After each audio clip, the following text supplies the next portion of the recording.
What's in it for the women, though? Well, what sort of partner do you want? You want an overgrown child? Or do you want someone to contend with that's going to help you and that so you you're can saying rely on? Women have some sort of duty to sort of help fix the crisis of masculinity? It depends on what they want. No, I mean, it's exactly how I laid it out. Like, women deeply want men who are competent and powerful. And I don't mean power in that they can exert tyrannical control over others. That's not power. That's just corruption. Power is competence. And why in the world would you not want a competent partner? Well, I know why, actually. You can't dominate a competent partner. So if you want domination, want to dominate, is that what you're saying? No, I'd say women who have had their relationships their relationships with men impaired, and who are afraid of such relationships will settle for a weak partner because they can dominate them. But it's a suboptimal solution. Do you think that's what a lot of women are doing? I think there's a substantial minority of women who do that. And I think it's very bad for them. They're very unhappy. It's very bad for their partners, although the partners get the advantage of not having to take any responsibility. All right, fellas, let's get into it. Man. Oh, man. This has been an eventful week. It really one storyline. Well, it's two. It's two storylines has down. Yeah. I don't know, bro. You know, you Something go to DC and shit gets real. So you had the Georgia election runoff. The Democrats essentially won both seats, flipping the state blue for the very first time. So basically now you have a Democratic House, a Democratic Senate, and a Democratic presidency. In conjunction with that, you have what was a march that started on Monday, and unfortunately it led into a siege of some sort, where folks raided Capitol Hill for the first time in U.S. Was most mainstream medias are saying for the first time in U.S. history. We could get into some details about other situations, but they basically was up in there chilling. Folks have been arrested. Several people have been arrested. There's been 4 casualties. One was a DC police officer, and the other 3 were supposed Trump supporter or MAGA supporters, whatever term you want to use for these individuals. So, thoughts? In regards to Georgia flipping blue, and the siege in Capitol Hill. So you basically had niggas who was dying over Trump. Nigga, I like Donald Trump so much that I'm about to go risk my life for this dude. Hey, people die for a cause, bruh. That's crazy. Whether or not you agree with the cause, I don't even then you think got it's some just people. Risk your life, though. I think it's like also risk your freedom and stuff, because you know they should be like heavily charged with this. You're not even supposed to be on the steps of the Capitol building, let alone doing a B&E. They know the B&E, bro. My whole thing is, man, if y'all really was fighting for a just cause, then I can understand it. But like, y'all fighting over what? The fact that y'all upset that this dude won? Like, that's crazy. I'm risking my freedom. I got a question. What was their real plan? The motherfuckers had hog ties and everything, bro. They was and there was like 2 individuals, I think maybe 3, but there's 2 individuals who got arrested for planting pipe bombs around several federal buildings and shit. Yeah, the pipe bombs. Yeah. So I don't understand why. Because y'all feel like Trump didn't win. Y'all really feel that strongly about this dude. No, I think because they trying to push us into this civil war, Henry. Y'all better get y'all guns ready at the end of the day. Guess who just got a proof of a gun permit? You gotta look at it. They not just fighting for Trump, bro. Like, that motherfucker got 75 million votes. There's 75 million motherfuckers that supported that shit. Not saying they supported the siege on the Capitol, but they supported Trump and his he's about. You know what I mean? But you know what though? A lot of people, even if you don't support or you support what he's about, the nigga didn't lose. Like, he lost fair and square. And he's not about, like, I don't know, man. I don't In think... his eyes, he didn't lose fair and square, and that's the whole thing. Yeah, that's what this is all about. So now we about to go start killing people over it? Like, not saying that, okay, that's what Trump wants to do. I really feel that strongly about a man that I don't know. It's not like Biden. Check it out. It's not like Biden is the total opposite, to the point where it's like, yo, now I can't have the freedoms under Biden that I had under Trump. Like, I'm still walking around. There's different ideologies, though. Yeah, in regards to how some people view Biden administration versus to a Trump administration. But I'm gonna be the one to say this. A lot of those white folks that was out there acting that way are the descendants of the ones that hung slaves and burned them and had picnics while they was watching that shit, bro. Joe Biden is white. That's why they're so, because they still got that innate hate in their fucking soul. So what do you mean by Joe Biden is white? I mean, do you feel like Joe Biden is that pro-black? No, I think the ideology is Joe Biden represent big government establishment, and for a lot of people, mostly libertarians and some capitalists, they don't like the idea of government having that much power over them. So Trump, there's some nuances to Trump, but Trump doesn't necessarily paint that picture. So a Trump loss to them felt like a dismantling of their civil, liberties and stuff like that. But we could get into that a little bit later. Shoot, Black Zeus, you got anything? I mean, the whole thing is that's exactly kind of down the line where I was thinking is the fact that the reality is politics is manipulative, and it manipulates people's emotions. It doesn't actually address people's intellect and gives them facts and information and give them time to let it swirl in their heads. It stimulates people's emotions and gets people rallied up behind a cause that they don't fully understand. And this is basically the worst of it. This is what ends up happening when you are constantly manipulating people's emotions and people act out on those emotions. Not all people, for instance, the comment that Hoff just made about all those people are descendants of slave owners. How do you know that? Do you have any facts to back that up? I didn't say they were descendants of slave owners. Don't misquote me.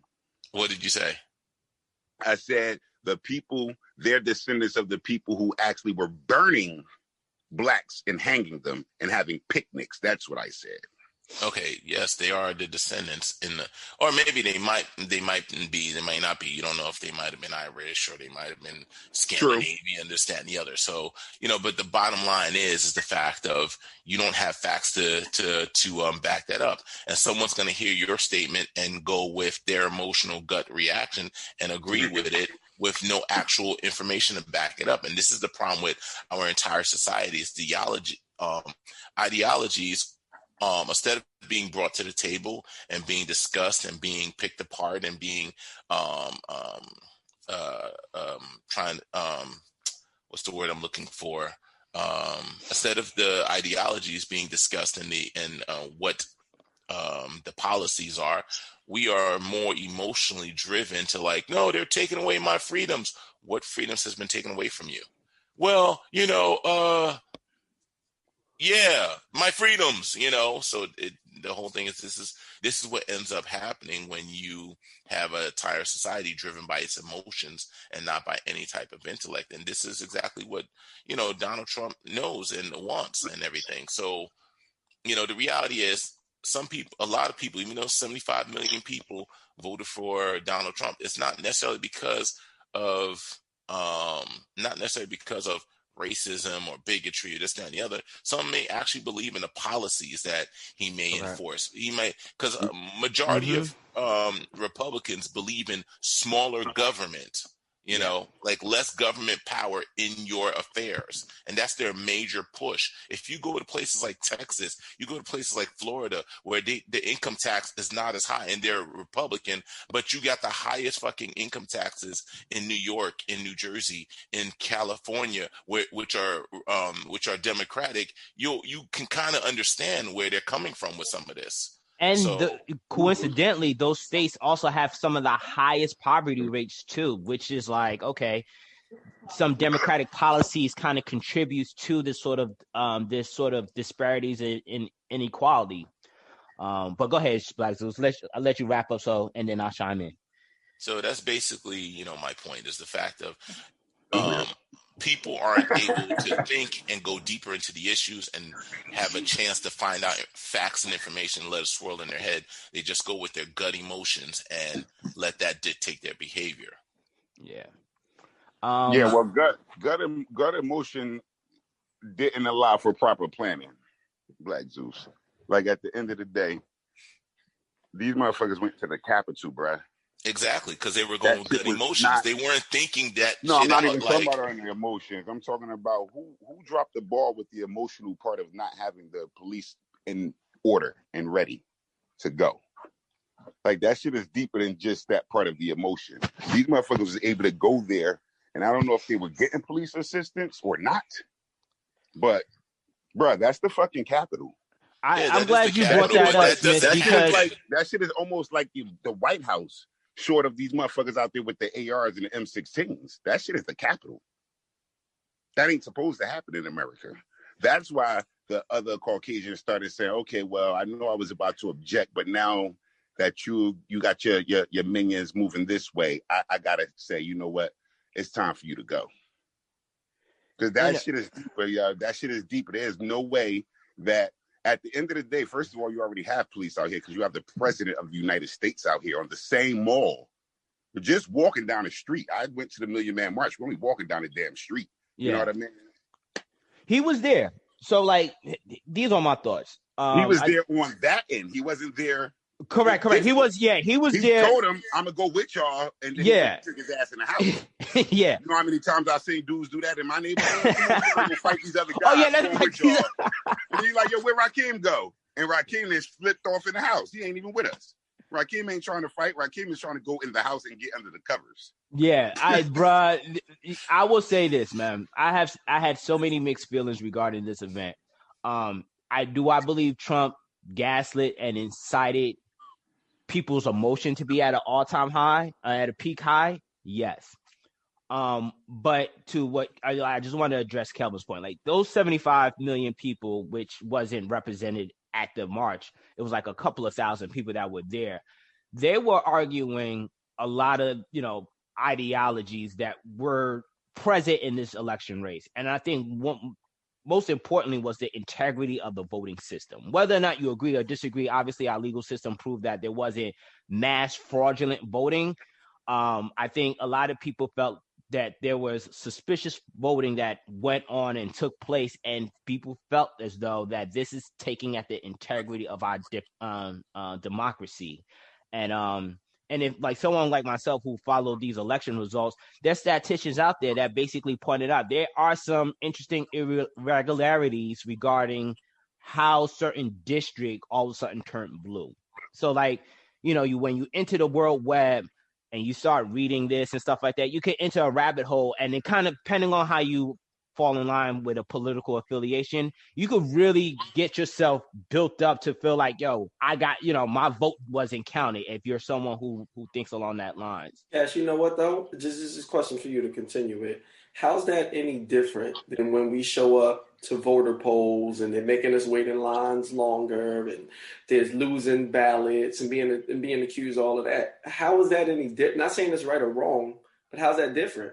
When you got certain voters of a certain race saying that, we not being let in or being treated a certain way so that we can't vote, we're not storming Capitol Hill. Well, here's the thing. The votes not being counted either way. What'd you say? What was that last one? There's suspicion of foul play either way. Mm-hmm. Correct. Yeah, and look. There's suspicions of foul play either way. I just think that for some people they felt like their candidate lost, and because their candidate lost, a certain ideology is now going to take over, and now people's civil liberties and and everything associated with that will be drastically impacted. And to be honest, there is a Biden policy does not help capitalists. Like if you're someone who's about free market and you're talking about lower taxes and not having government in my business like that, you do not want a Biden-Harris administration, period. Yeah, that sounds like. Go ahead, Cass. I'm sorry. No, but like, to some people, like if you're a business owner, like Black Zeus is, like you're not trying to basically pay higher taxes in any capacity. Like you're just not. Especially when you're operating on thin margins. So like, people. Go ahead. Do you feel like the people who were storming Capitol Hill were speaking for business owners or more like a specific race? Because it sounds to me like niggas are complaining about, you didn't get your candidate, you're white, so now you're acting this way. That's short-sighted, because I think like a lot of times, and Black Zeus always mentioned this, and I kind of agree. We fall into this black and white sort of thinking and don't necessarily dabble in the gray. I didn't necessarily see race in this situation per se. Like I understand, I've heard a lot of the talking points in regards to like, if this was Black people, this would have never gone down because you would have had the National Guard, you would have had all types of military service, FBI, CIA agents making sure that you don't, that Black Lives Matters or whatever Black activist group would not be able to siege Capitol Hill. And to some regards, I kind of agree with that. But what I take away from this is you just have a bunch of frustrated Americans who just feel as though that this is the downfall of society. I don't necessarily see their anger any differently than someone who protested last year in regards of what anger is. So do you see their anger any different than how certain people felt when Trump was initially elected into the presidency? Yeah, like when he was elected, I'll never forget the Women's March. And I was going to touch on this. Like during the Women's March, you had women like Madonna who basically said, we got to blow up the White House now. Yeah, but you didn't have niggas actually acting on it in Bruh, it doesn't matter though. But no.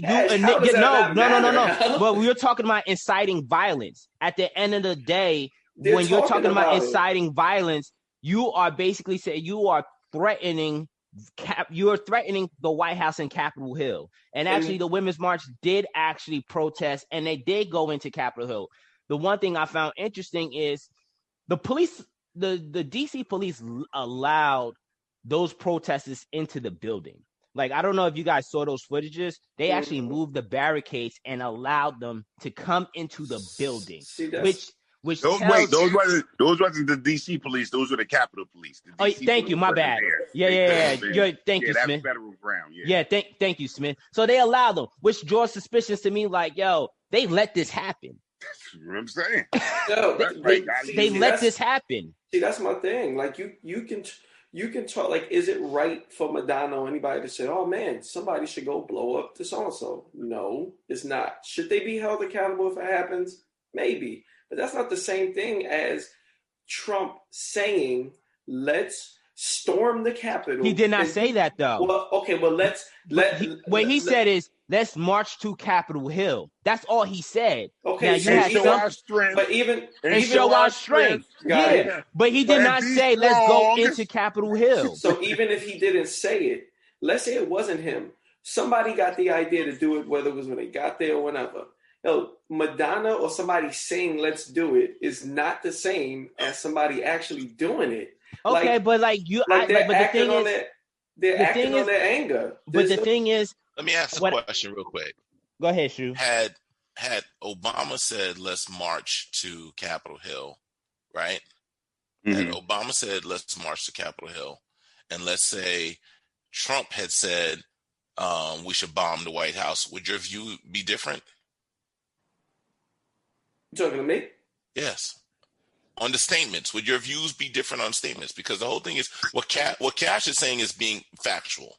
Trump did not actually, the whole thing is Yeah, Trump, manipulates people. Let's be clear about it. It's not But even, let's be honest. He did not say, no, let's go fuck up Capitol Hill. No, He said, let's march to Capitol Hill. My issue isn't with Trump. My issue is with the people who are complaining. Like, yo, I don't think that this is fair, so let me go storm Capitol Hill. When you have certain people who have felt, man, this whole voting process, whether I don't feel like my vote was counted, I haven't been let in, they're telling me wrong hours, they got me waiting in line, I don't think that's fair. I'm not storming Capitol Hill. I'm dealing with the fact that, okay, you know what?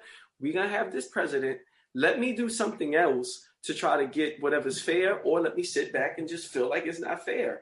I'm not saying it's not fair. Let me go storm Capitol Hill. Like, this is like, but dude, to be honest, that's just the people that storm Capitol Hill is a small percentage of people who voted for Trump. But that doesn't excuse it. I'm not saying excuse it, but at the same time, it's the same thing where you had last year, you had Black Lives Matter protests or all types of protests across the nation last year due to a series of events that occurred, and people burned down cities.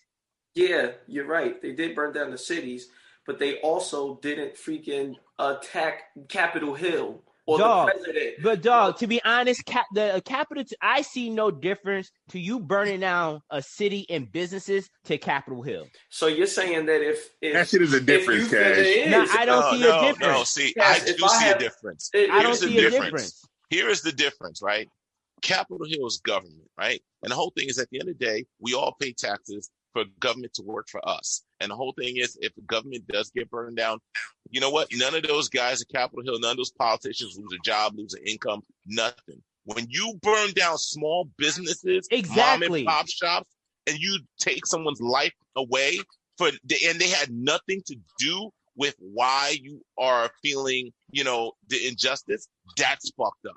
Exactly. That's the point I was trying to make. When I say I don't see a difference, yes, you should bring your war to Capitol Hill, because that is where the problem is. That's what I meant by that. Shops who are trying to survive, pay their bills, take care of their Because here's the thing, like when I saw the rioting that took place last year, the footages that I see that did not get played on mainstream media, especially when it first started off in Minneapolis, I saw an elderly Black lady cry, talking about, yo, they didn't burn down the CVS where I get my medication. That was an immediate impact to someone. Storming Capitol Hill does not first off, the people that represent the government they're very inept. And there's no sign of that based on there was no epitome of that based on especially when you look at this last stimulus bill. These motherfuckers signed off on a $600 stimulus bill while giving multi-million billions of dollars to every other interest group that has nothing to do with the American citizens. So and you'll pay back that $600 in your taxes this coming year. Exactly. Who signed the bill off? Was that Biden or Trump? Well, you had the elected officials. They had to draw up the bill first. Hold up. Who makes up the House and the Senate? Thank you, bro. That's what I'm saying. You got to talk. When you talk Trump politics, signs it, but Trump is not the one that plans. He gets the final decision. He didn't sit there and put up 5,500 pages. Yeah, Trump wanted to give $2,000 anyway. Yeah, Trump wanted to give $2,000 and they shot him down. Matter of fact, I'm not a Trump supporter, but let's keep it factual. You got to keep it factual. This dude released a video saying he called out the wasteful spending in the latest stimulus bill, saying it makes no sense. We're giving $800 million to Pakistan gender studies while the American people is getting $600. And this is not. Cash, I'm taking that with a grain of salt. He wants to give $2,000 because that makes it more money, so he can try to get some from underneath. I'm not beat with that. No, I'm not beat for that. I'm just basically, I'm not beat for it too because there's other ulterior motives, quite possibly. I don't know. Exactly. That could be quite possible. No, they are. But what I'm saying is, makes valid points. He still made valid points in his speech. What I'm saying is, people storming Capitol Hill, that I was like, whatever. But you burning up a city where the police department gets burned down, the post office gets burned down, CVS, Walgreens get burned down. AutoZone gets burned down. That has an immediate impact. It does to the have people. an immediate impact, and guess what? Sometimes you got to remember that the people who live in those communities aren't the one burning their fucking communities. Yes, and so let's also, not go there. And I'm not going to go there, but what I'm saying is, and those looters, is a stain on America, but it's more so a stain on America versus the world. The world is looking at this shit.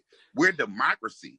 That's why motherfucking Putin's like, yeah, so maybe y'all need to be a dictatorship. You know what I mean? You got motherfuckers that's really enjoying this of what's happening. Oh yeah, and, like to be honest, how many? If they just burned down Baltimore, that's just an American city. It's not how many cops? The whole staple of America, the democracy. Okay, so let me ask y'all a question. How many cops were taking pictures with the looters in the cities? How many cops were opening up the doors and letting them in? They were in Seattle. They took. Let me ask you a question. They took over a district called Chaz, bro. Let me ask you a question. Hold up, let me ask you a question. They took over. The Seattle police basically disbanded and said, yo, y'all can have this district. And they didn't call in the National Guard. And they didn't call the National Guard. When you look in Portland, Oregon, when you look in Seattle. When they were defunding the police, so then the people just decided, why Trump was getting on Twitter and the national news public. He said, yo, if you don't take control of your city, I'm going to usher out the National Guard. Because the police officers were becoming overwhelmed with the amount of rioting that was happening. Yeah, and they were saying, but they're not letting them from the beginning. Bruh, but they let them. At the end of the day, they let them. They let them take over the city. Cash, they didn't say, oh, well, we agree with the views at the end of the day, the actions are the same. Yo, they tried. No, bruh. They didn't try. So right from the beginning, they said, you know what? You're right. You guys are being treated unfairly. I quit. I resign. I'm not even going to try. Like, that's what they did at Capitol Hill. No, that's not true. You had some police officers. Bruh, you had some police officers who were trying to enforce order, and then you had some police officers that basically let them in. There was a miscommunication as to the surveillance of that area. And I don't know, and there's a lot of questions. And that's that bullshit right there, Cash. Exactly. That's what it was. There was a miscommunication. There is no miscommunication in Washington, D.C. Exactly. And that's where it's the confusion and the investigation needs to have. That ain't no confusion, man. It is at the end of the day, look. No, that's what they're saying. Look, no, here it is, Henry. This is what it looked like to me. So my man kept saying, yo, why you want me to watch this show on January 6th? I said, yo, on January 6th, this shit is going down. Mm-hmm. Trump is telling motherfuckers to come to Washington. This shit's going down. He like, yo, I'm going to cut the TV on because you keep saying it's going down. Yo, he watched the whole thing and was like, yo, how the fuck did you know this shit was going to be like this? I said, yo, it's called motherfucking, have y'all ever seen White House Down? Angel Has Fallen, any of those? Yeah, so yeah. Go back and look at that shit, bruh. That shit ain't supposed to happen, Black Zeus. That shit ain't supposed to happen, bro. I'm not saying it's supposed to happen. Here's what I'm saying. All right, here's what I'm saying. When your problems with your city, your government, your infrastructure, all right, your police, all of the things that govern your city, your freedoms, this, that, and the other. Why would you not go after the government that you employ, that you pay your taxes to? Why would you not rage against them? Why does it make sense that you would rage against the people who give you your food at your grocery stores, your medicines at your pharmacies, all right? Why would you rage against the guy at the gas station who fills your tank? Why would you rage against all the people that give you the private sector who actually give you more than your government does? You know what, Shoop? I feel like that whole looting isn't even out of anger. A lot of that is just it's a protest. Now I get to start breaking. Now I get to start breaking. You're not hearing me. You're not hearing me. Shoop, I hear what you're saying. Okay, you're not wrong for trying to go against the government. The government is wrong for allowing you to do it.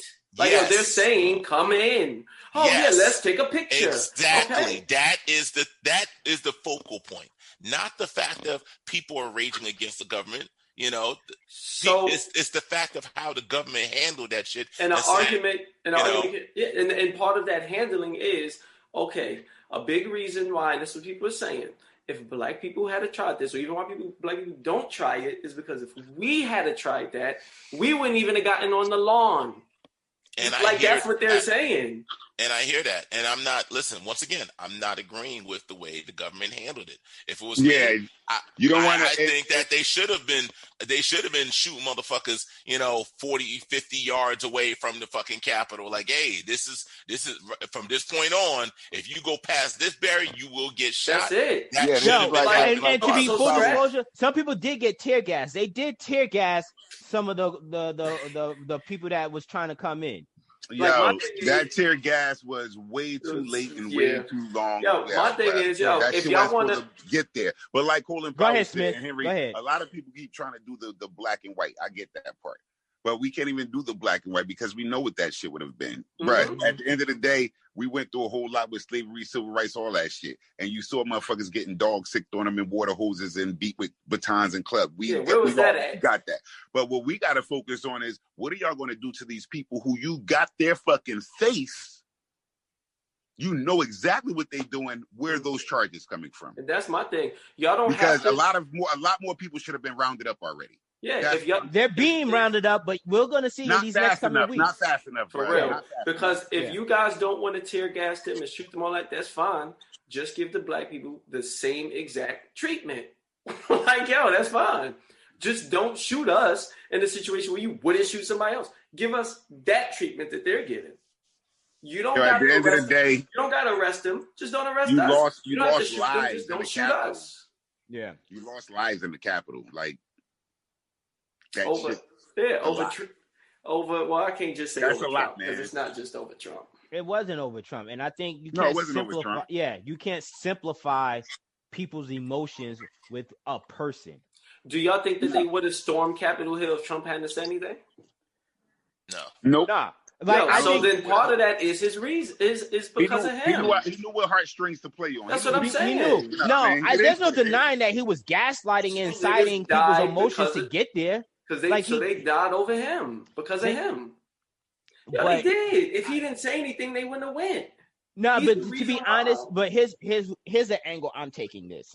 I think honestly, this pandemic, this shutdown has allowed people, one of my favorite quotes is, idle hands is the devil's workshop. So when you got a significant amount of people unemployed with nothing else to do, people are going to find trouble and they're going to make trouble.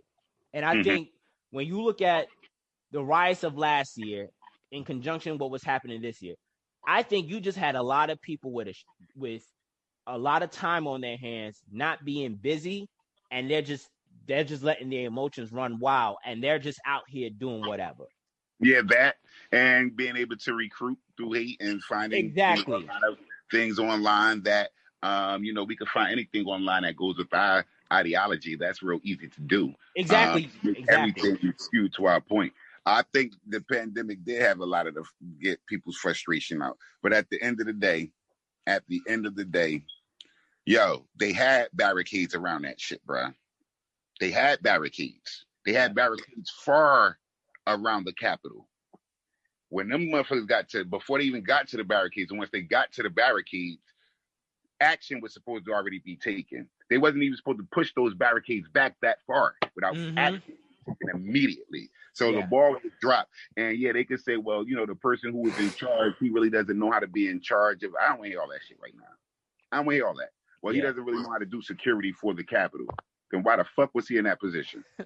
Like, I want to hear that. I want the excuses. DC is just a bunch of motherfuckers with inflated titles who don't know how to do jack shit. Well, no, that's why DC needs to be able to have their police to be able to come on federal fucking ground. They need to revamp DC. That's what they need to do. Yeah, I agree. That's what the mayor has been talking about for a while. You know what I mean? Because you tie our hands, we can't do anything. You know what I mean? And then we're asking for a National Guard, and you're not allowing us to release the National Guard. You're saying, no, we don't need them. The fuck?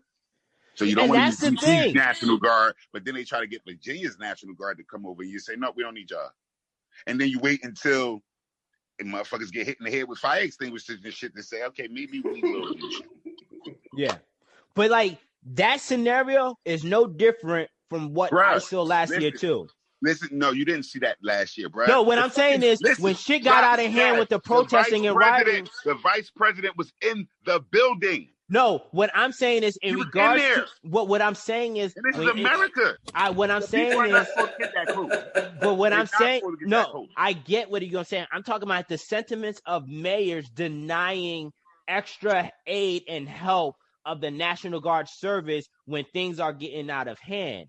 And that was the initial part. But remember, they're denying that because they don't want the National Guard to come in and incite more violence, bruh. Because it's black folks. Like, it's black folks, and black folks like, nah, we don't need the National Guard because that's going to make it worse. Mm-hmm.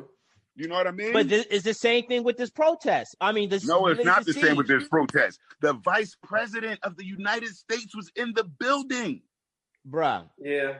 I get that. I don't feel like, listen to what I'm saying. This is not the Vice President of the NAACP. It's not the Vice President of Walmart. This is the Vice President of America.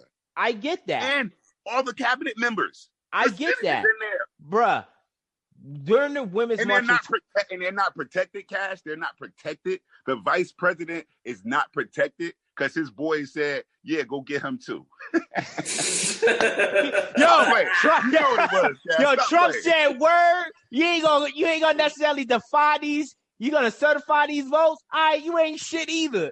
That nigga said you ain't. You know what it was, Cash. He felt betrayed. He's like, "Yo, Pence not my friend anymore," type of shit. Like, word, you gonna. It is what it is. All right, let's move on, man. I got it. This one last one. The Cosmopolitan covers I sent you guys. What do you guys make of Cosmopolitan saying those images are the new healthy? Look, if the doctor certifies it and says it's healthy, I'm with it. So I was just showing my friend that. And guess what? We have a female's point of view on this. She said, so that's supposed to be healthy? And I said, not to me. She said, do you think that's healthy? And I said, no.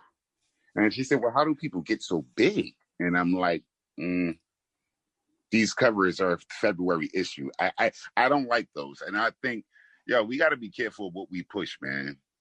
You're saying if the doctor, you said if the doctor say you're healthy, like, old girl with that gray on, she's healthy? Smith, well, you think about it. Think about football players like the offensive I'm thinking about body mass, body weight index, all that shit. That's what I'm saying. I'm thinking about BMI. So if the doctor's saying, you know what?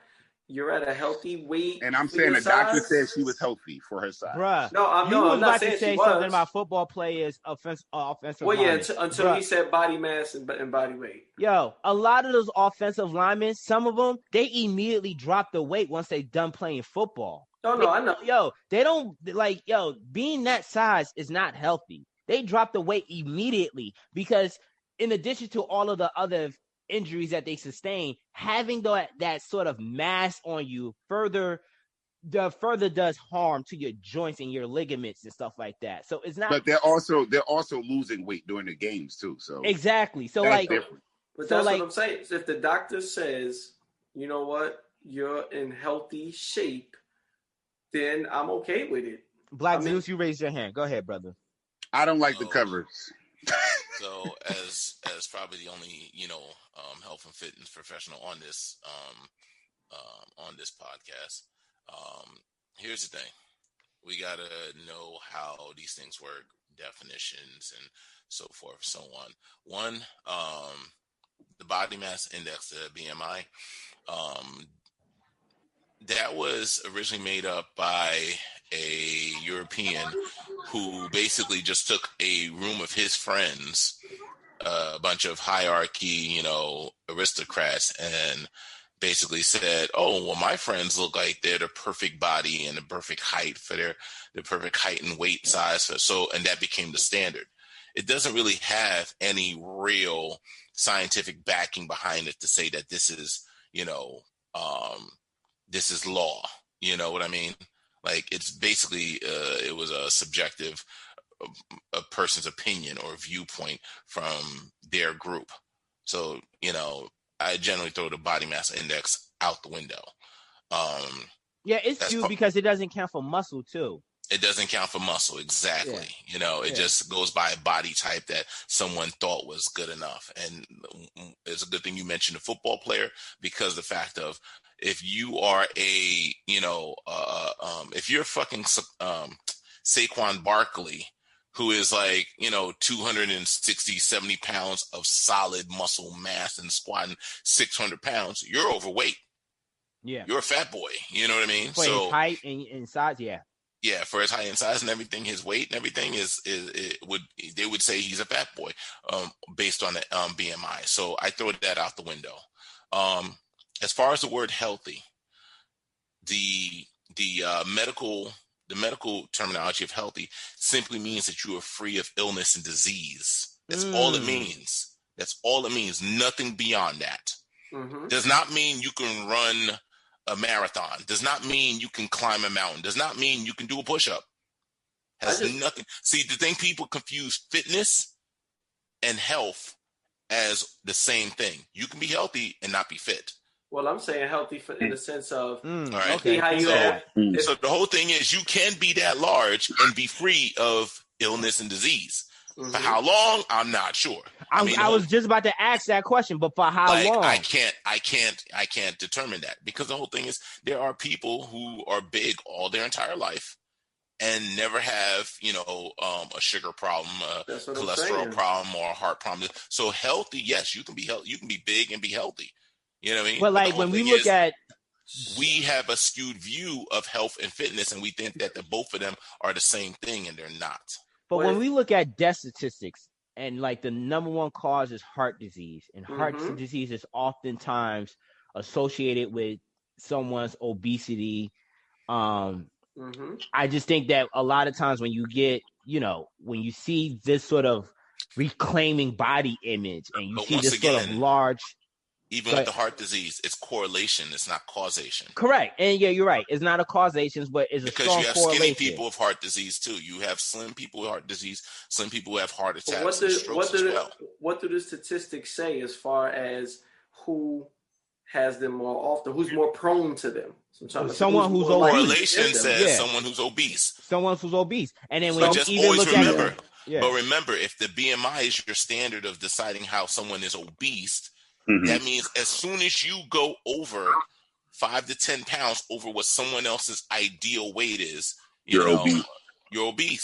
I don't go by BMI. I go by body percentage fat. So, for instance, one statistics is that the average male, who's about 5'9", should weigh around 169 to 170. I think 175 pounds, something like that. That does not correlate with a lot of dudes. Nah, that's very thin. That's really thin. Yeah, that's very thin. But so most dudes are overweight. If your ass look big, your ass is big. I go by body percent fat. I go by stomach to foot ratio. If you look down and you can't see your feet, your ass too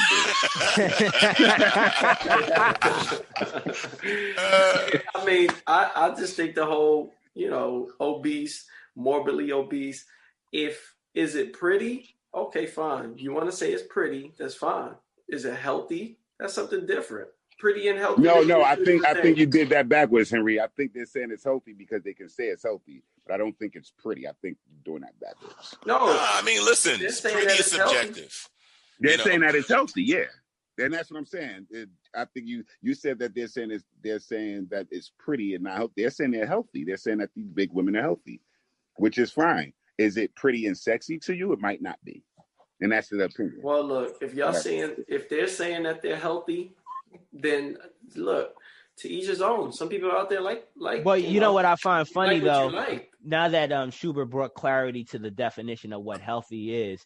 When I was scrolling through the pictures and I noticed that all of these women that were posing for this cover, they look relatively young. I want to see someone of that size in their 40s and 50s. Yeah, because I could almost because they didn't have it. And I could almost assure you, because my wife, she works insurance and she was telling me some crazy stuff. She used to work insurance. She was telling me so crazy. I could almost assure you that if this was a 40 and 50-year-old on the cover, that person will probably have a significant amount of health issues. They'd be the ones staying inside because they high risk. Yeah, possibly. Yeah. Possibly. So it's just like, it just feels as though that they're, you know, it's very misleading now, in regards of how they're trying to define healthy. And I just think, I don't know, man. And It's troublesome. let's paint that realistic. I'm gonna have to get this. We got to get that copy, man. We got to get one of those copies because it said that's 11 reasons on why these women are healthy or something, right? I order it for the sake of the group. I order it. I want to see what they're saying. Let's paint that realistic picture, Cosmopolitan, because you got 40 and 45-year-old women out there single too. So they need to be in that magazine too, so that the single 40-year-olds out there in real life can say, "Oh, I look like that. I still have a chance. I'm still pretty too." Don't just become little young 20-year-olds up there. Exactly. Because that's what it was. I was just like, it's funny that they pick these young nips, young whippersnappers to pose and stuff. And I'm like, all right, yeah, they might be healthy now, but let's see at late 30s, early 40s, early 50s. Like, late mid 30s, bro. Because that's when it starts going downhill. When your diabetes are starting to kick in and stuff. Let's see. But when that metabolism starts slowing down, when that bounce back ain't what it used to be. But once again, even with the fact of what you're saying, here's the thing. As far as the diabetes and all of that, whole thing is that person can be a bigger person, by nature, just genetically, and they can eat healthy and still be a big person. I have a client, who she's a big girl, and I've trained her for 3 half marathons, but she's just a big girl. There's no getting around it. I've trained a couple big people, and they'll eat healthy, they'll work out, this, that, and the other, and it just doesn't necessarily work for them. But if you check out all their blood work, you check out all their vitals, this, that, and the other, they are healthy. Shoot, these also the people who exercise on show. They vary from, the youngest is 30. I want to say she's 35 or 36. No, she's like 35 because she had the baby. And then the oldest, I want to say she's in her mid 50s. But she's look. They exercise. Yes, they do exercise. So I'm hoping, but the whole thing is, if you look at them, visually, you wouldn't assume that they exercise. So So then that, what's that? Cosmopolitan magazine needs to say something about exercising in there, because. Well, did anybody actually read the article? Like, we need the entire. Yeah, now I would sacrifice and fork up the money to pay, get this article. Magazine. Yeah, that's why I say you got to read the article. It's not online. Bro, there's a paywall subscription to it. So that's why I said I'll pay for it and read it, and we'll come back to this topic and have a full rounded discussion in regards of what they're saying versus or in conjunction with the images that they're putting out there. Smith, you got big girls doing yoga. That shit ain't sexy to me at all. I'm looking at the cover. Smith, You're a terrible person. Smith, I'm looking at the cover. It says 11 women on why wellness doesn't have to be. So it's not 11 reasons. This sounds like 11. It sounds like 11 opinions, not 11 facts. Yeah, man. And this kind of coincide to like what we're reading now, these past 2 books, where it's just like they're going to find some skewed statistic or study to make the argument that being this big is justifiable. Like Black Zeus said, they could be healthy. But I also noticed that these women, and when I pay for it, I want to see the age range. I want to see a big person in the 50s healthy, like at that size. That's just Cash, homeboy, I've been listening to Kevin Samuels. I probably do like maybe 1 or 2 of his podcasts a week. There was one particular one where he said that there was this lady who worked for Cosmopolitan. When she retired, she said like, a lot of the shit that Cosmopolitan puts out is just some BS to keep women interested and keep buying a magazine. Like that whole push, you can be single and do your thing, girl, and you can find a man later on in life. She was saying like, a lot of that was just fluff that they was putting out to get the ratings. What they want to hear. That's what this right here. Not saying it sounds right, but it seems 50-50. Hit their emotions, not their intelligence. Yeah. All right, fellas. Let's get into the book. We read the next 4 chapters of The War Against Boys. I hope you guys enjoy these 4 these latest 4 chapters. So let's get into it. Let's start off with Black Zeus question. In chapter 5, it claimed that children's gender identity is learned between the ages of 2 and 7. Do you believe this is true? And his second question is, do schools, preschool have the right to encourage gender roles, traditional or non-traditional? Man, I'm not. That was some nonsense, but that whole thing, like I have my kid play with this doll or with that doll, let him wear a dress. Yeah, G.I. Joe. Stuff. Like, I don't know. And try to man. tell him, like, yo, that's a doll anyway. Nah, it's an action figure. I was mad as hell. There's a difference. A doll and an action figure is a difference. It kind of goes hand in hand. That's a doll. It's an action figure, Smith. The only way that I honestly, like, the angle I can take where I can say, okay, I can kind of agree with it is if we're going to preach the whole idea of equality. Like, if we're truly going to be equals, then okay, fine. We're not going to say that boys should be playing with dolls and action figures, and girls should be playing with dolls.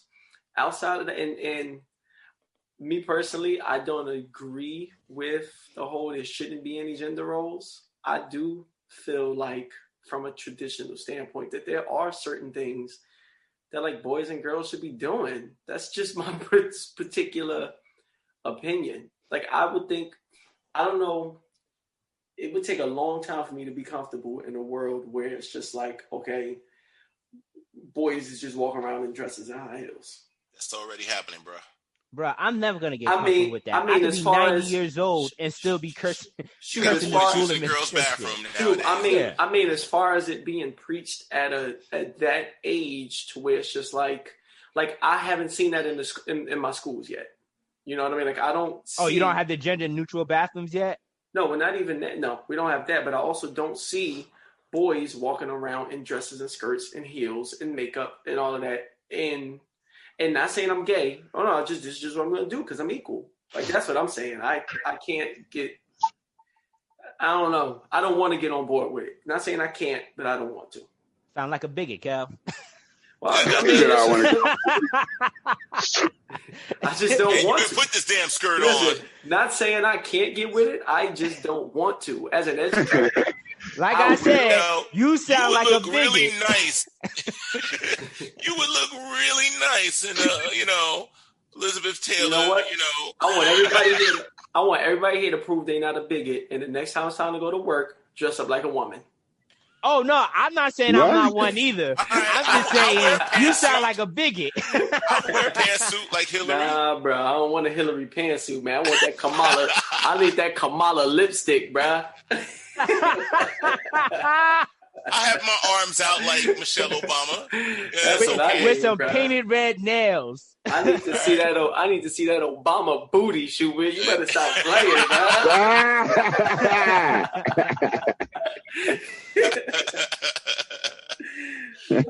Man, I'm not feeling this. Yeah, there's a place for some things. And there's some institutions that have the right to do certain things. I don't think the school has that right. I just don't. You're set up to be an educational school to, like, teach the basics of what a society needs to know to function.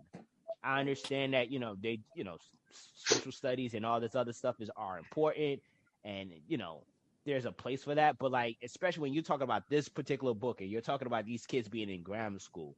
No, like, I don't want sex to be on the topic like that, where now we're talking about eliminating gender and what gender is. Like, let that be in high school setting. I don't want my kid in kindergarten. I think, what was it? Logan School, where the Logan teacher, where she was really trying to enforce this whole gender neutrality, with having the boys do girl things or supposed girl things and having the girls do supposed boy things. And she quickly found out, the boys have no interest in the girl shit. Like, I just feel like, I think they're out of place for that. And I think we honestly need to speak up as a society and say, look, I don't want my tax money going to some shit like that, period. Any school that does this shit, I feel like we need to be vocal about it. Yeah, so there are several layers to this shit. And me having a young son, I would not let my son wear dresses. Okay. I have seen people let their children wear dresses. They have generally been outside of my race. Generally, people in my race won't allow their sons to wear dresses because they don't want them to be young thug. But that shit's gay, man. Fuck that. You know what I mean? I'm going to call it what it is because I got to be the voice of reason. So at the end of the day, will I let my son play with a dollhouse? Yes, my son can play with a fucking dollhouse. All right. Can my son play with some fucking pots and pans and fucking cook? Of course he can fucking play with pots and pans and cook. Can he wear a fucking dress to express himself? Hell fucking no. You don't take that fucking dress off, motherfucker. I'm gonna beat your ass. What's wrong with you? We don't do that. You know, he can still. Okay, I get the whole. They want them to get in touch with their, what is it, the feminine side? Well, shit, goddamn it, I'm a male and I'm in touch with my motherfucking feminine side. And I ain't never worn no motherfucking dress. So my son ain't got to wear one either. How about that? And yes, those are dolls. Those aren't action figures. And they said some shit of, wait, when I'm two, I don't know my gender. No, when I'm born, I don't know my gender. And then y'all put a gender on me. If I got a fucking penis, I'm a boy.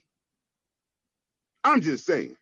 Yeah, and to that question that Black Zeus presented, yeah, I found problems with that. Like at 2 and 7, they're trying to introduce sex, not sex in like from an intercourse perspective, but like your sex in regards of what your genitals are. And I just at 2 and 7, from my recollection, I wasn't even thinking about that, man. I'm just being a person at that point, you know, just living life, you know, playing, doing what I think are innately things that are of interest, and whether they were identified as boy things, so be it. But like, I think this idea is stupid, and this kind of ties in, and granted they don't touch it, and you see this with the LGBTQ stuff. Like they're trying to present that sort of stuff to like preschoolers and having drag queens read to these preschoolers and kindergartens. I'm like, no, let them be innocent kids. Like, is there a place for it? Yes. I could become something by influence. Yeah, I could become something by influence. See, I'm okay with. It's very easy to become something through the influence. Yeah, see, I'm okay with the drag queen or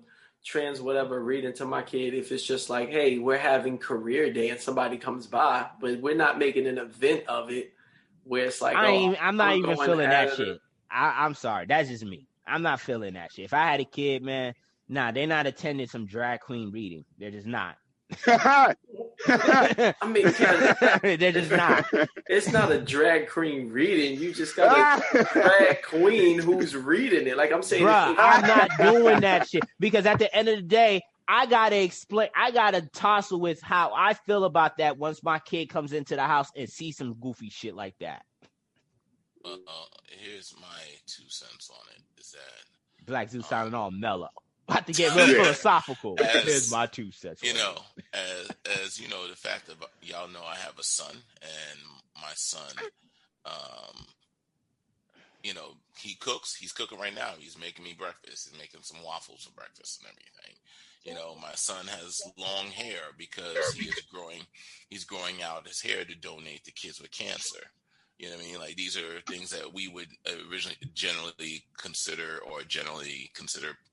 feminine, you know, long hair and cooking and things of that sort, cleaning or whatever the case is. And these are all things that I teach my son and I allow him to do and so forth. Someone has nothing to do with gender or his identity, this, that, and the other, you know. These are just things that we do, you know. But when we do think about things like dresses and that is a female thing. I mean, that is, you know, now a woman can choose to wear a dress or not wear a dress, you know, but that is typically in our society a woman's thing, you know. So this is one of the ways that we identify women that make them different from being men, you know. And it's one of the things that I know personally I find very attractive about a woman when she's very feminine. She, you know, I love to see a woman in a dress and everything, especially a pencil skirt. You know, but like the whole 2 to 7 thing, the 2 to 7 thing, I think there is some truth to it, where kids are figuring that shit out.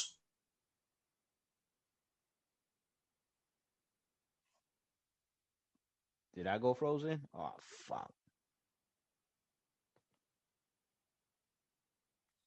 Gonna notice there's some differences between mommy and daddy. They're gonna know that, you know, the kids are intelligent. They're not stupid. They're gonna see the way that mommy moves, see the way that daddy moves, see the way that how mommy dress, how daddy dress. Like that, mommy has these heel things, and daddy has, you know, flat shoes, big wide flat shoes.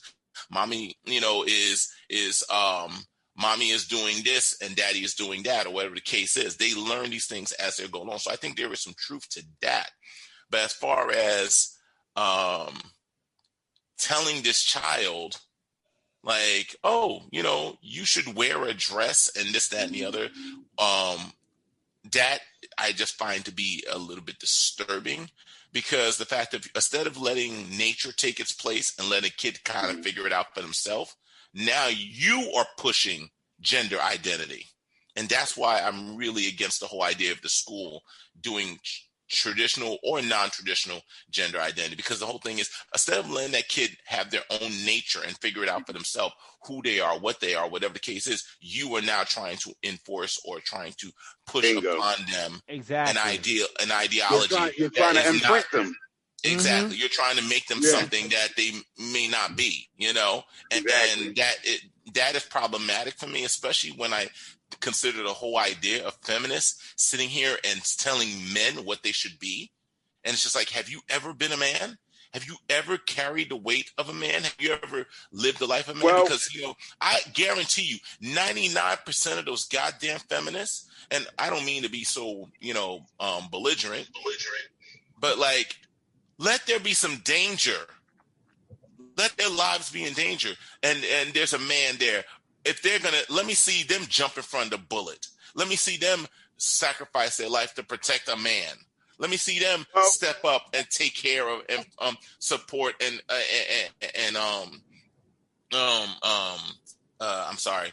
provide for a man. That's what I was going to say, Black Zeus. Let me see that equality. We want to keep pushing males to be females, but we're not pushing females to be males. I don't even understand that shit. You know what I mean? Yeah, I was thinking the same thing. You want a male to be more like a female, but you don't want a female to be more like a male. That shit's stupid as hell. Like at the end of the day, they got these things called dashikis, and they can look like a dress if it's too big for you. They also have this thing called the kilt. A dress is made to show off a female's body, right? And make her feel sexy, I guess. But at the end of the day, a dress is for a female. My son is never going to wear a dress. You know what I mean? That's just not characteristic of the type of male that I'm trying to raise. Him being domesticated in the sense of knowing how to cook and clean, yes, he'll know how to do that shit because he'll know how to survive on his own. He won't need a female to have to cook and clean and take care of him, wash his clothes and fold his shit. Men are supposed to know how to do that shit. That's not being feminine. That's being a fucking man. I can take care of my own. I know how to cook, clean, and feed my fucking self. You know what I mean? That's different. And I don't know why we're trying to push little boys to be girls, but we're not saying, hey, you know, these girls need to be a little harder. Maybe they need to go through some male courses so they can be a little tougher. Fuck out of here. But we want the males to be a little softer. I don't get it. Yeah, well, Smith, that's the whole premise of this book. It seems like, with the whole rough play and cutting it out and things being fair. And you're right. Somebody needs to write the book about how chicks need to get tougher. But there won't be, man. It is interesting too, because once again, we're facing a situation. We're reading another book where these loose ass studies with these loose ass statistics is catching the air of people in Capitol Hill, and they're getting bills passed. Especially books like that. Another Voice, you know, or was it the one written by Gilligan that had no empirical research? None. It was complete fluff, and people just bought into it. It's because she went to Harvard. Yeah. It's heartbreaking to see that Gilligan shit is crazy. And the one thing they said juxtaposed to Gilligan was just like, unlike Gilligan, like with Darwin, he embraced people who challenged his critique. Gilligan did it because that is the scientific method. Yeah, that's how we and that's the thing. That's what I was saying earlier about the whole political thing, is the fact of you have to bring things to the table that have to be challenged, that have to be critiqued. Yeah, it's interesting, and both you and Smith kind of jumped into my next question slightly. So let's get into it. So if all these interest groups get what they want in re-socializing young boys, will society see a drop in certain labor force, such as cops, coal miners, lumberjack, things that men predominantly do with a lot of risk? Yeah. If you talk about re-socializing them and changing their mentality, well, I don't know if it would drop. I just don't know if it would be done as effectively. I was going to say the same thing. I concur. Yeah. What do you mean by not done as effectively versus? Well, I mean, if you need a drop, go ahead. I mean, agreeing with Kel,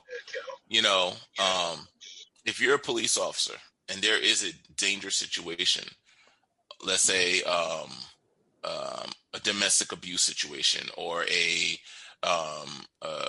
don't know, something that is high intensity, and you are trying to approach the situation instead of with the necessary aggression to approach it, you're trying to approach it with your feelings. Mm-hmm. Let me try to talk to you and connect with you to try to change the situation when you are waving a gun at me.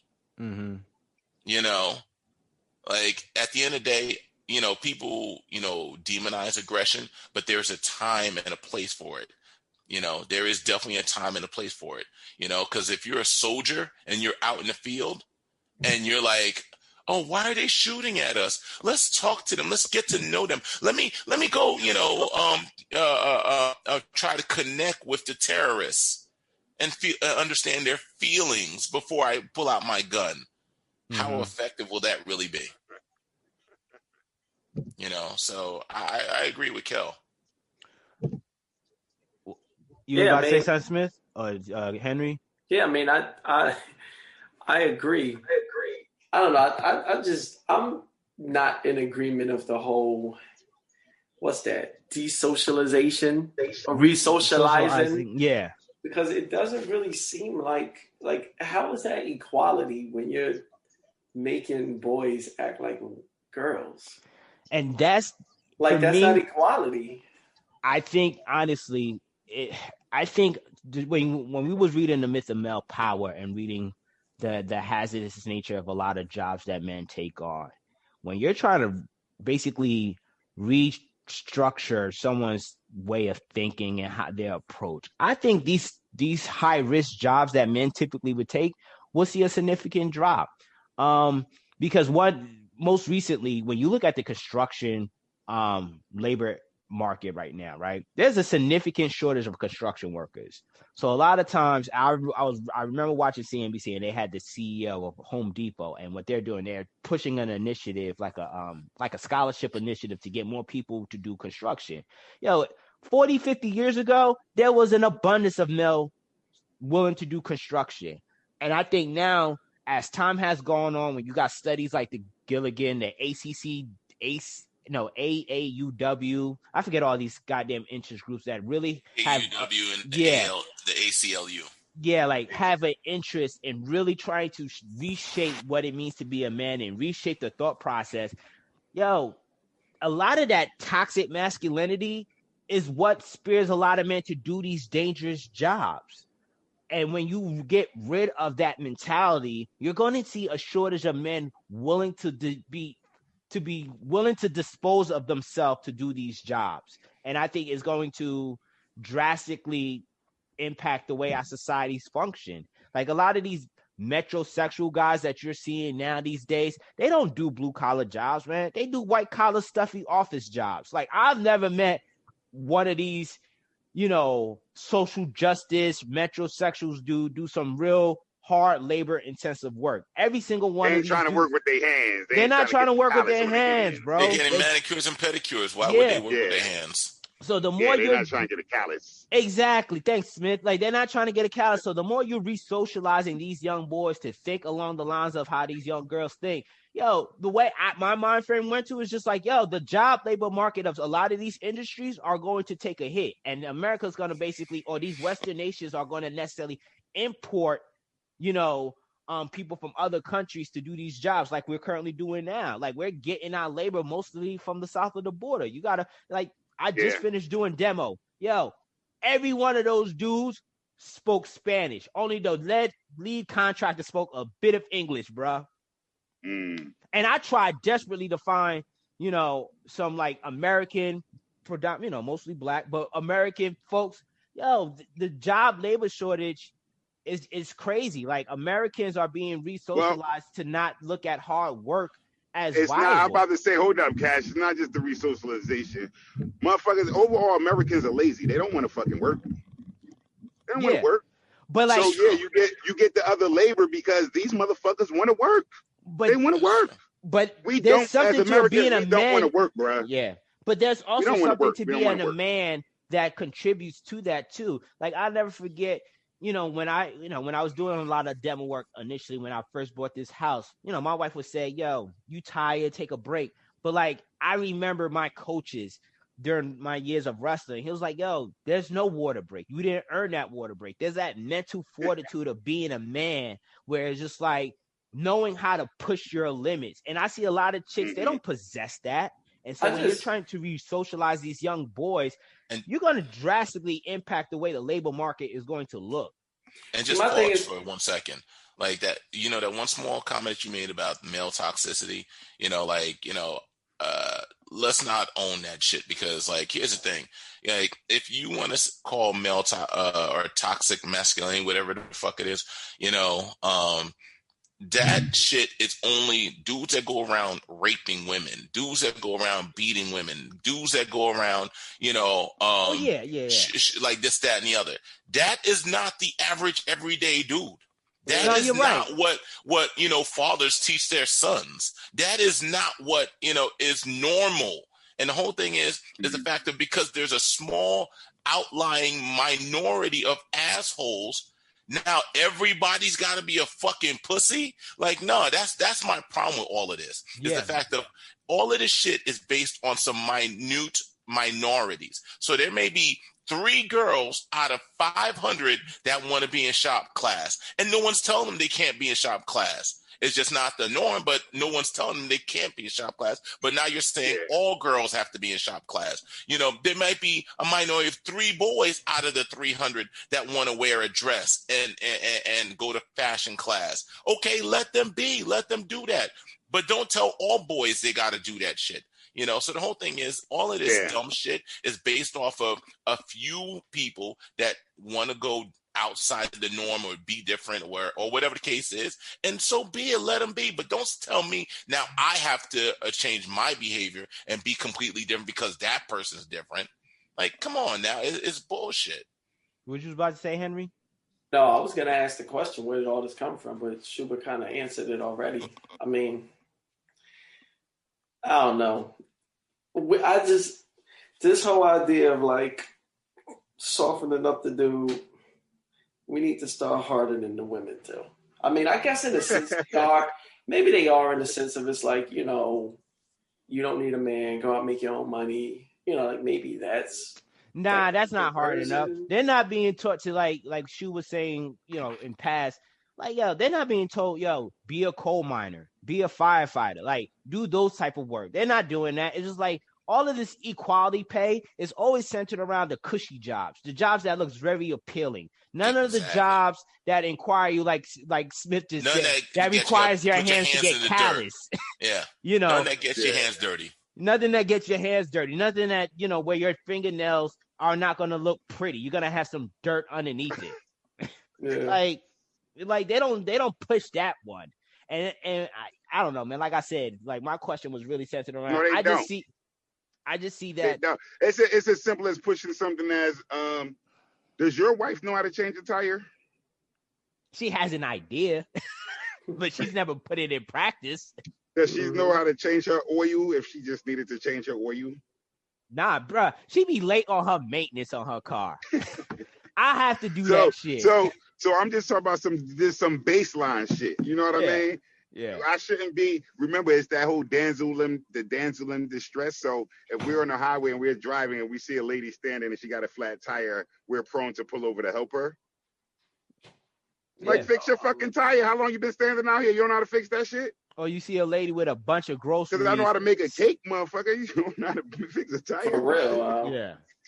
Like, at the end of the day, that's what it got. And if you talk about some making things equal, I was listening to something you said, Cash. I'm done driving now. I was listening to something you said, and I'm thinking about, like, as far as like correction officers, there has to be a certain level, right? You have to have a certain level of, I guess, not necessarily aggression, but I think you need to be a fucking strong dude. You know what I mean? To be a correction officer.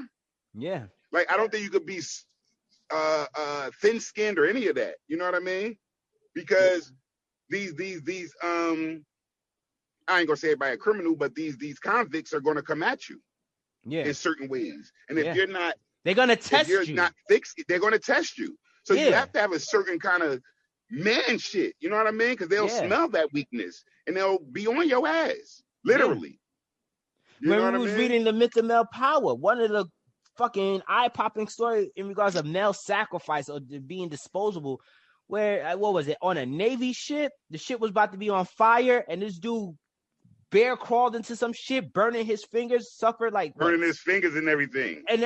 Dog, you so he could cut off the tanker, to cut off the tanker. I've never heard of female, and look, any one of you could do a research and correct me if I'm wrong. I've never heard a female sacrifice themselves for society in that manner, like physically, like, yo, oh shit, I'm willing to die in this mission, in this cause. And I think there's a mentality. So I forget what it's called. Black Zeus know what it's called. So I forget what it's called, but Black Zeus knows what it's called. So you're saying that if that grenade goes off in our camp, you never saw the women jump on top of that bitch. Correct. I've never seen it. Willing to sacrifice. And there's a mentality associated with young boys, starting with an early age with young boys. And when you try to re-socialize young boys in that manner where they're gender neutral or they're thinking like a girl, that sort of sacrifice doesn't come into play. So, and that's going to hurt certain job markets. Like, sometimes I marvel at large skyscrapers. Like, god damn. And like, I used to work in downtown New York City. I used to see them dudes all the way up there with very little harness and shit. And I'm like, yo, that is an insane job. I've never seen a female up there, bro. Never. It's just like, not willing to do those hard, risky jobs. And I just think that, going forward, if all these interest groups get their way, you're going to see a shortage in the job market, and it's going to be damaging. You're going to, and I think our society might have to start importing immigrants to do these jobs, because people here in America and most Western nations are going to be too soft to do it. In addition to being lazy too, like you said, Smith, they're also lazy. I mean, the whole thing is, I'm all about equality. Equality of opportunity. Like if there's the opportunity, you can do X, Y, and Z, whether you're male, female, black, white, short, tall, dumb, whatever the case may be. So as long as you qualify for the fucking job. The whole thing is, so I do an annual race for multiple sclerosis up the 66 flights of steps at Rockefeller Center, from the basement to the rooftop. And last year when I did it, ahead of us was a lead was the New York Fire Department. 4 firefighters, 3 of them being male and 1 being a female, and they all were doing it in full gear with the mask, the boots, the whole nine, the air oxygen on their back, running 66 flights. All right. And I had to salute that female, because you know what? She was carrying her weight. She didn't say, I want, because I'm a female, I should carry a smaller tank, or my boots shouldn't be as heavy, or I shouldn't have this coat is hot, or my helmet. No, the whole thing is, no one is stopping women from doing shit as men. It's the fact of all we care as men is that you carry your fair share of the weight. That's it. Carry your fair share of weight. No dude is going, unless that dude's a complete pussy, no dude is going to look down on you or stop you or any of those things. All we care about is that you carry your fair share of weight, Yeah. But our society is not necessarily conditioning women to think along those lines. Not in that capacity. But yeah, shout out to that female firefighter because she's a rarity. Yeah, I don't think the majority of males feel that way. Like, y'all need to hold your end up on the, hold up your end of the bargain and make it equal in that sense. I don't really feel like we care to the extent that, women or people care about males softening up and stop being so rude. Whatever, man. Whatever. But like, look, I don't. You know what? And honestly, being that you and Smith are in the education system, man, these two the book on myth and male power and this book right here, War Against Boys, you guys are going to start seeing this frontline sort of like, well, it's tough socializing of young boys. It's tough just because in the schools, it's a female teaching is a female dominated profession. So you got a lot of them, given that female point of view. It's more than that though. The other part is that they're still being raised by females also. Yeah. But you know what though? So I come from my household of aunties and grandmas and mama, and then I go into a school and my principal is a female and my VP is a female and my DC is a female and most of my teachers are females. Yeah. So I'm really only getting this female perspective. And then at my school, I have several females who are what is that? Fucking gender neutral, gay? I don't know what the fuck they are. They're not like regular females. Don't nobody take offense to that, but they so they push a different kind of they push the LGBTQ shit. They push that, you know what I mean? So when I see guys and I'm like, and I can talk to some of my students because we have that kind of relationship, and I'm telling them certain traits that I see that are different. And they're missing the masculine part because when you don't have that father or have that male role model at some point, like Cass said, my coach told me, you know what I mean? We don't take fucking water breaks, bro. What the fuck is you doing? You need that. You need somebody to say, this is what tough looks like. And this is what weak look like. And when you start talking to some of these boys and you pull them out the class and you have a conversation, these motherfuckers are so emotional, you know, because they're not being, and don't misunderstand. I'm not saying that they can't cry or anything. I'm talking about there's some emotion, some other shit. They emotional on another level.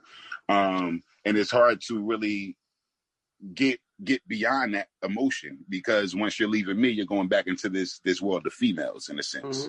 See, I look at, I mean, I guess maybe why it doesn't bother me too much because I look at this whole movement with the, resocialization or the whatever being treated. Like I look at it as the same way, like how blacks are asking for equality. Like we're slowly making strides. We're slowly getting a little bit more. But at the end of the day, like, dudes are going to act like dudes.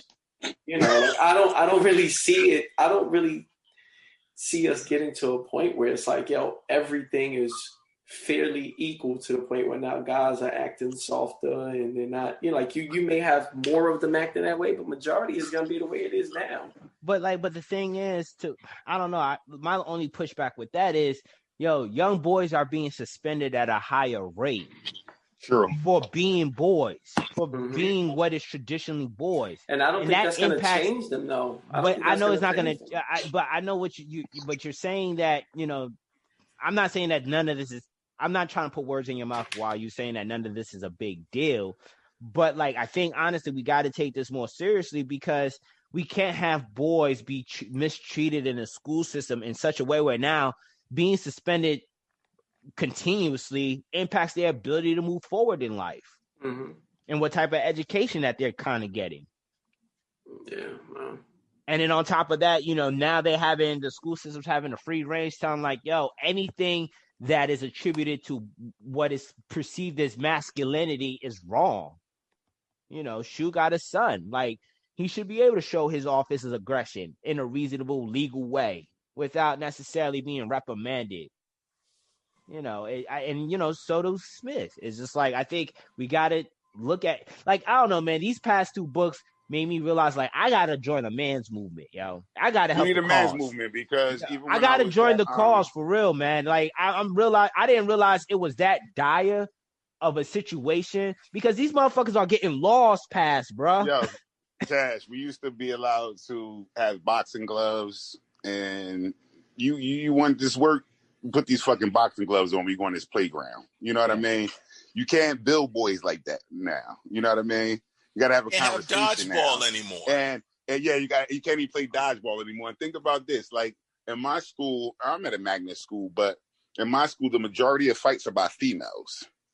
Even in the sense of, I don't know what it is, but I don't see males fighting that much in my school. When I went to school, males were fighting. You know what I mean? Mm-hmm. Now it's like females are fighting, and I'm seeing that more. And the guys, I guess they're not fighting because they're not as masculine as you're saying. And you know, at the end of the day, nobody don't want to lose no fight, especially that you ain't built for. Yeah, these boys ain't being taught to learn how to fight, bro. And you know, and speaking of, like, you know, I heard this from a Kevin Samuels podcast. You know, there was a female because he was shout out to Kevin Samuels. Shout out to Kevin Samuels. He was quoting a Dr. Peterson quote. It's just like you got a bunch of these females trying to reshape masculinity, but then they don't realize like these young boys will be men. And now these men are no longer viable dating option or mating options for the women that are out here. Because you got a lot of these women out there saying that they want these soft, sensitive ass men. And when they get with them, that's not what they want. They realize they want that more of aggressive men. Like, yo, my wife said it all the time. She's like, as much as she can't stand some of the asshole masculinity traits that I sometimes portray, she finds it sexy. And I think a lot of these females out here, they're going to quickly realize, like, yo, when shit gets rough and the barbarians are knocking at your door, you're going to look at your soft manicured husband and be like, yo, this ain't the type of man I really want. Yeah. And here's the thing. It's a good thing that you point that out because, A, is the fact of most females don't want a dude that they can railroad over. You know what I mean? Like, it's kind of like you don't want to compete over who more female in that household. You know what I mean? Like, I don't mean to sound sexist, but like you don't want to compete like for the mirror in the bathroom who's spending more time getting themselves ready to go. Like women don't like competing with other, like they hate when another woman is around and they got to compete with another woman. So if your dude is acting like another woman, you're not going to be happy about that. And then secondly, a lot of women, especially if you a woman that's out there, you ain't got your degree, you out there in corporate America or whatever, hustling, grinding, doing your thing, X, Y, and Z. When you come home, you don't want that same weight of being this alpha chick that has to take care of every goddamn thing because your dude is a bitch. Exactly. Like, you want your dude to be a dude and you want him to, take that weight off your shoulders. Like, who was it that one chick, that one rap, chick in hip hop or something? I forget. Remy Ma. When she's like, yo, when I come home, like, yo, my man take over, like I already own my own business. I already, run this, I run that. When I get home, I want to, chill and be like, whatever my man says, let him be in the driver's seat. Let him carry that weight. You know what I mean? And Remy Ma, by far, is no soft-ass chick. No. She's not. Not at all. She is not a soft-ass chick. That is an alpha chick That's an alpha female. Yeah. Yeah, that's why she was in jail for shooting him. Yeah. Like, my wife's best friend. But, yo, think about this. Something that you said, too, Cash. You got to remember, with the boys, in another culture, we would take them away so we can start raising them to be men, to be warriors. We would take them away from the tribes. Historically, we don't do that anymore. We don't even do that anymore. We got these females sitting around, sitting around with a bunch of females. What is that guy supposed to do? When only thing you see is females. Yeah, you're right. You also have to notice that shit is everywhere in nature. Everywhere in fucking nature. If you go out and you see deers, female deers do not have antlers. They don't have these big antlers because that is a male thing. Those males are going to compete for a female by bashing each other in the head with their antlers. You know what I mean? Or they're willing to sacrifice themselves to protect the herd. That's what exactly. Yeah. You know, the male lion, he has a mane. Female lions do not have a mane. All right. And that male lion protects the pride. All right. Same thing with gorillas. Same thing with, bees. The female bee, the queen bee, the mating on that is that the female will fly out, right? Like the female bee will fly out ahead of all the males. And then the male bees will go after her. Whoever's the best male bee, the fastest, the strongest to get to her, basically mates with her, mid-air or whatever the fuck. And long story short, his thorax explodes and he dies. All right. Like, it's just like in all parts of nature, it's the baddest and the toughest dude that keeps his bloodline going. All right. And y'all trying to act like this is something that's just in our society because we did this and we do that. Like, come on, man, let's be for real. Don't act like this is not a nature thing. And they're trying to say otherwise. I'm just saying, if they get what they want, they're going to be in surprise for a rude awakening 2030. Because you kind of see it now, man. The type of dudes that are out here. It's hard to come across dudes out here, bro. Like, dudes don't know how to fix shit. Don't want to do shit. Like, dudes are simps. Simps and shit. Like, yo, it's just like, it's hard, man. That's what we got these females for, fellas. Equality. Well, shit. They like to say they want equality, but they ain't out here really trying to do it. Not like my wife. Get heavy. Yo, my wife said it. Yo, she got accustomed to not doing shit, and she likes it, bro. Like, she doesn't want to fucking fix shit. She doesn't want to repair shit. Like the other day, I had to fix some outlets and shit. Well, yesterday, yeah. She didn't want to do that. Like, a lot of these chicks out here are going to find themselves being in relationships. Like you and Smith was saying, they're coming home and their husbands are acting like them. Yeah. It's tragic. All right, let's get into the last question. This is from Kelvin. Author stated that the sex are equal, but we excessive our equality in different ways. Is there I think it's supposed to be we express. What I put? Excessive? Yeah. Yeah, I think that was a express. We express our equality in different ways. Is there any truth to this statement? Yeah, that the sexes are equal. My bad. I wrote this. What time was it? 7:33. What, you drinking like Smith in the morning? Nah, I was bad. Author stated that the sexes are equal, but we express our equality in different ways. Is there any truth to this statement? Smith, you there, bro? I don't even see you. Yeah, I'm here. No, you don't see me because I'm trying to. You don't see me because I'm on the computer. I'm trying to find out. Nigga, he's betting. That's what he is. You're gambling on the games, aren't you? No, man. I told you I got an 11 o'clock appointment to get this massage, man. I'm trying to make sure I got the thing. I got to print it out right quick. Oh, I thought he was already at the parlor getting naked with his robe on, bro. Nah, this said South. I know. I can see Smith out here like, oh, y'all not ready for that yet? All right, my bad. Let me put the robe back on. Hey, look, I oiled up before I got here. All right. In regards to the I think the sexes can be equal. We're like women. My wife possesses things that I don't necessarily like to, do or necessarily, deal with, like emotions. Like there's sometimes where emotional things need to be dealt with that I don't like dealing with the emotions too well. I don't deal with the emotions too well. And that's a lot of power. A lot of times when I have to deal with my emotions, as Kevin probably could attest to, I don't deal with it too well. Whereas women, they know how to. And I think a lot of times, and I don't want to say it's just, women are the only one capable of handling emotions well. But, there are things that women do carry. There's certain characteristic traits that women do have that put them on equal setting as men. Unfortunately, I can only go to emotions. I don't want to limit it to just that. But I think emotional intelligence, as they will say, is very important. Emotional intelligence. Yeah, and I don't buy into that because here's the thing, and you can see it in just about anything, anywhere. What are you talking about in the office, at the home, this, that, and the other?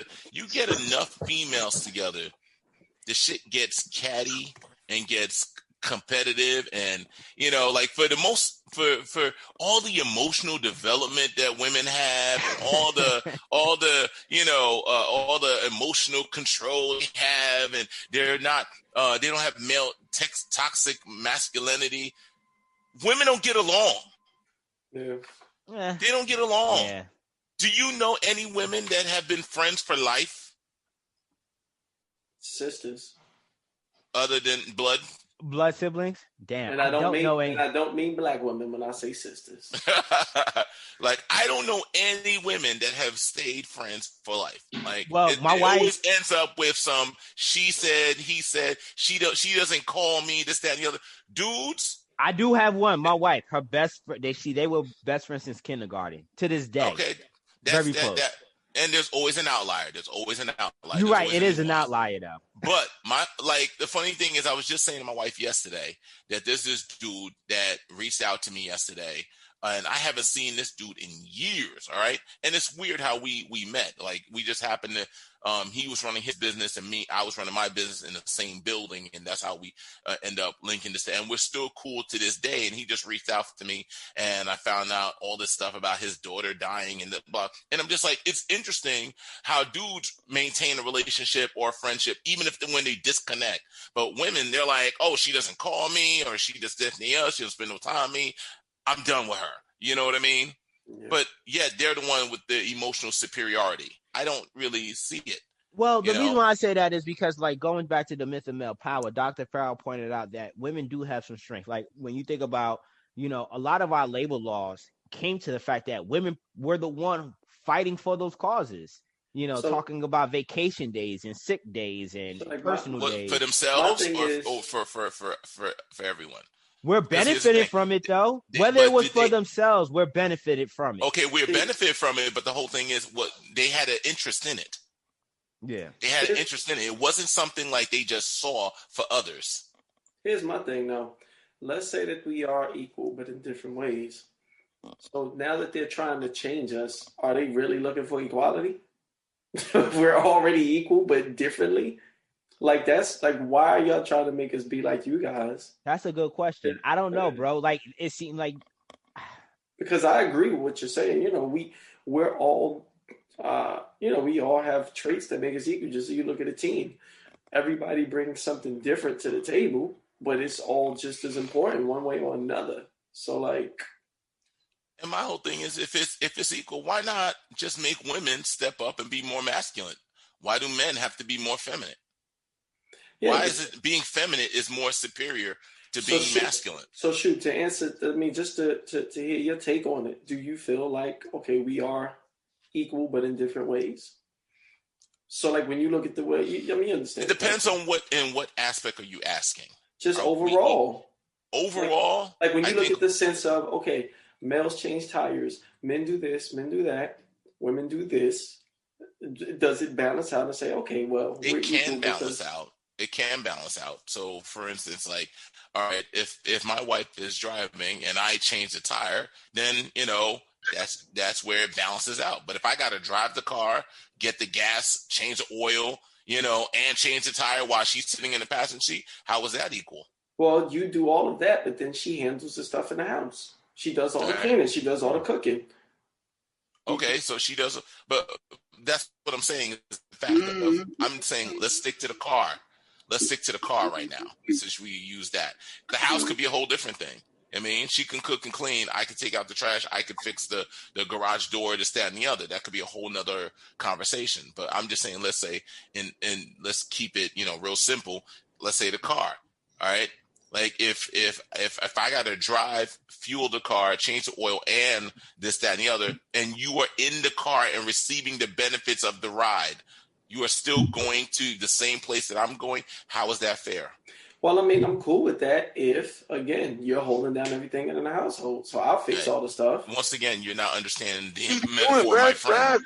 My friend, you're not following the metaphor. So in that metaphor, the metaphor is that, once again, equality means the fact of we are both putting. Oh, so you're just using that as an example. I'm using that as an example, as a metaphor.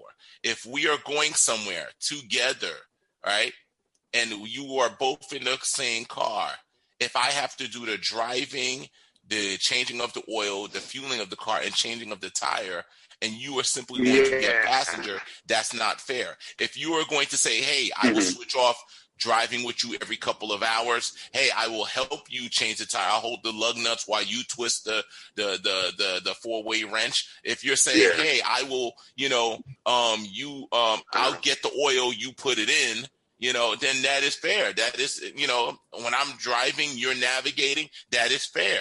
But if you're telling me that, hey, you are just going to sit in the passenger seat because you're a woman and you don't have to, X, Y, and Z. So what if she does all the cooking and cleaning? Not speaking specifically to you. Oh, dear God, you can't stick to the same analogy. Stick to the analogy I'm giving you.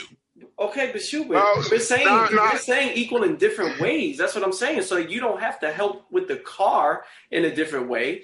You do the stuff with the car. I do the stuff in the house. Okay, so I get what you're saying. So now Let's just stick to one thing, because that car and the house are two different. I just told you how we could be equal in the car. Let's stick to the one thing, so we are on one page. But Schubert, we're not. I drive to New York. She drives back 2 hours make old. There you go. Thank you, Smith. I think what Kelvin is getting at is. I get what Kelvin's saying, but he's making it more complicated. What do you mean? Yeah, and the whole aspect he's saying of a relationship. It's 50-50 if I take care of the house and you take care of the car. Yeah, so that's different ways.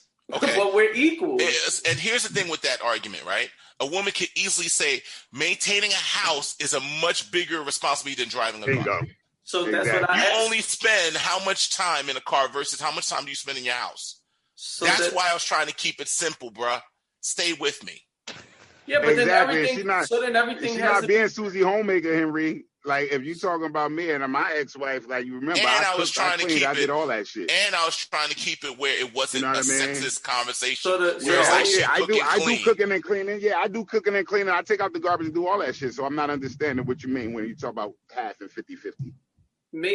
That's what I'm saying. Not speaking specifically to what you did. I'm just saying if there's a situation where the woman saying, I'm going to hold down everything in the house without complaints like, oh, well, the house is bigger than the car. And okay, you're going to pay for the bills or you're going to fix stuff when it gets broken or you're going to do stuff with the car. See, but here's the problem with that argument. And I've had that. That ain't equal. I've had that argument with women plenty of times. That ain't equal. And the whole thing is the problem with having that argument is they always pedalicize or make grandioso what they do versus what you do. That's why I was using the car analogy, because there's no way you can say your driving is bigger than my driving. There's no way you can say your navigation is bigger than my navigation. There's no way you can say you're changing the tires. So that's why I was using that analogy. Got it. So with your analogy, just for clarity, you're saying one time the tire is flat, you change the tire and you do the jack, and then the next time you do the jack and I do the tire. That's what you're saying.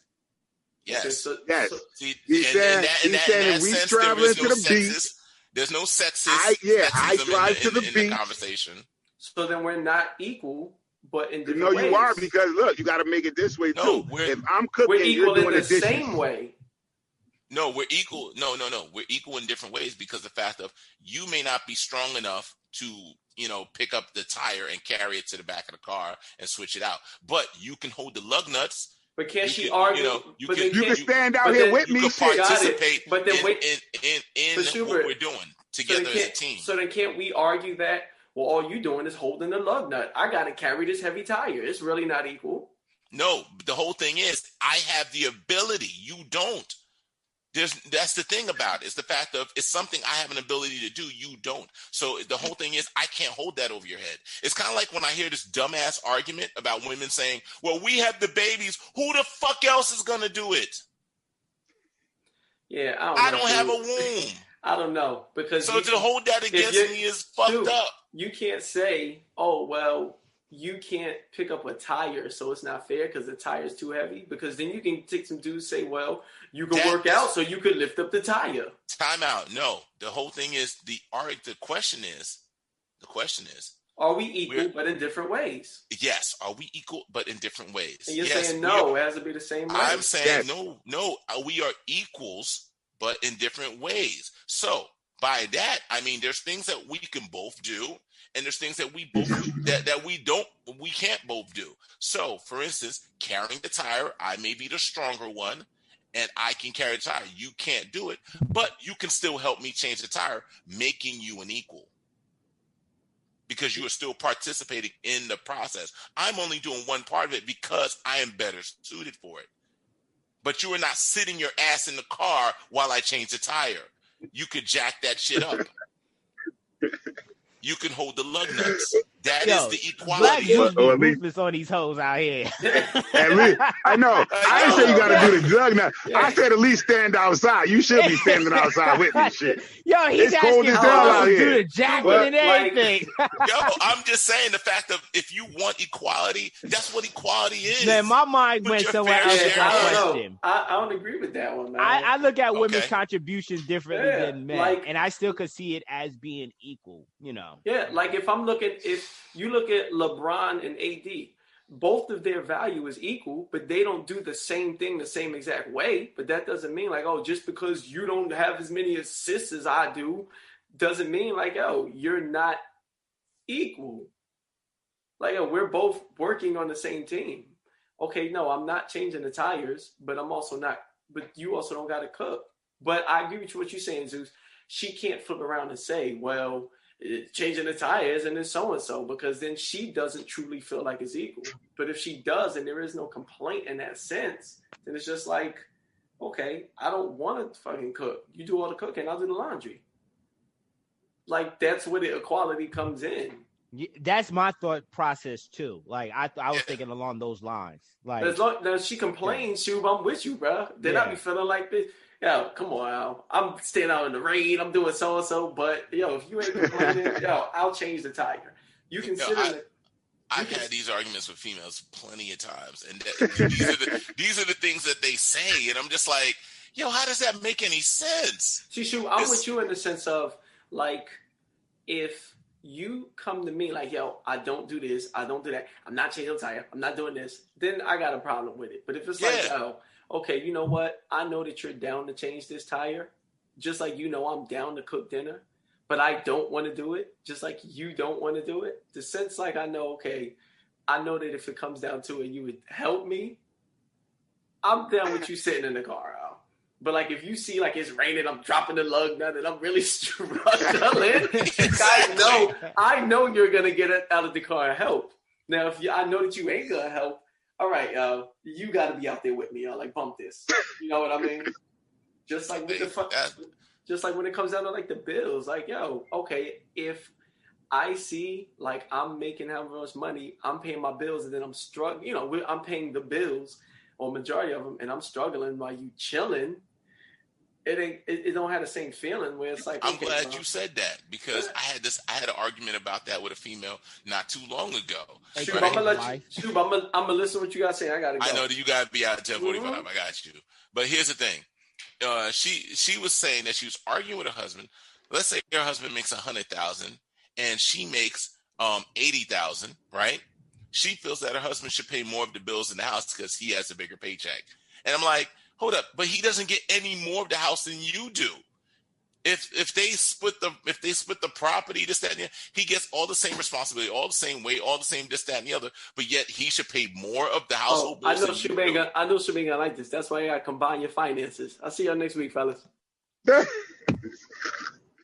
He on some bullshit. He is on some bullshit.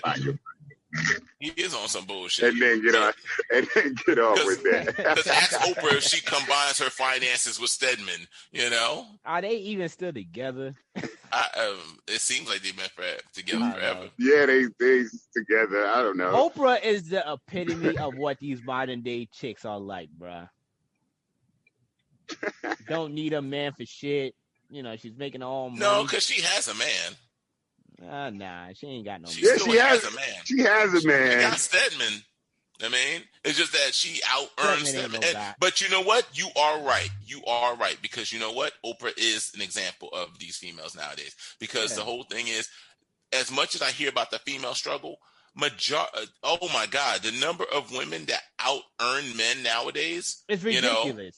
It's ridiculous. Like, like at least in this area, yeah, at least in this area, you hear all these women that out earn men that, have a college education or a master's degree and this, that, and the other, and dudes do not have that education, are not making that kind of money and X, Y, Z. And then they're complaining, where are all the men at?